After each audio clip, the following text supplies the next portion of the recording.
उपचुनाव को लेकर समाजवादी पार्टी ने पकड़ी तेजी। अखिलेश यादव ने बीजेपी को हराने के लिए बनाया full proof plan.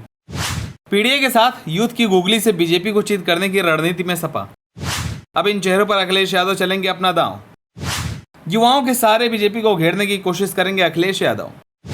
Akhilesh Yadav के इस प्लान के आगे बीजेपी पड़ी कमजोर।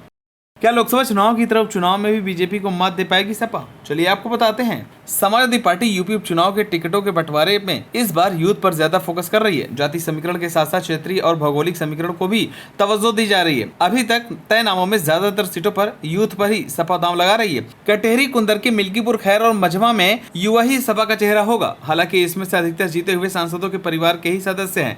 लोकसभा चुनाव में जीत के सिलसिले को बरकरार रखने के लिए अखिलेश यादव कोई कसर नहीं छोड़ना चाह रहे हैं। अब उन्होंने पीडीए विस्तार की पृष्ठभूमि में यूथ कार्ड खेलने की तैयारी शुरू कर दी है। इसमें प्रत्याशी युवा तो मुद्दे भी युवाओं से जुड़े हुए होंगे। उनके लिए मिल्कीपुर प्रतिष्ठा का सवाल है तो कटेहरी और कानपुर की सीसामऊ भी प्रतिष्ठा से जुड़ी हुई है। 10 सीटों पर चुनाव अब सपा के लिए चुनौतीपूर्ण है। भारतीय जनता पार्टी इन मिनी चुनाव में अपना वर्चस्व चाहती है। ऐसे में हर सीट पर कांटे की टक्कर हो तो कोई आश्चर्य नहीं है। बीजेपी ने कद्दावर नेताओं को उतारकर हर सीट पर सपा की घेराबंदी शुरू कर दी है। इसकी काट के लिए सपा ने लोकसभा चुनाव जैसी रणनीति पर काम करने की तैयारी कर रही है। फैजाबाद लोकसभा क्षेत्र की मिल्कीपुर में सपा युवा नेता अजीत प्रसाद को मौका दे सकती है। अजीत प्रसाद अयोध्या से सांसद अवधेश प्रसाद के बेटे हैं। अजीत प्रसाद अब प्रचार में भी लग गए हैं। पिता और सांसद अवधेश प्रसाद की सीट को बरकरार रखने में उन्हें खासी मशक्कत करनी पड़ेगी, क्योंकि इस सीट को जीतने के लिए बीजेपी ने कोई भी कसर नहीं छोड़ रखी है। पड़ोस की कटेहरी सीट पर भी सपा ने युवा नेता छाया वर्मा को उतारने का मन बना लिया है। छाया वर्मा अम्बेडकर नगर से सांसद लालजी वर्मा की बेटी है। छाया यूथ से जुड़े मुद्दों पर फोकस कर रही है। कानपुर नगर की सीट और करहल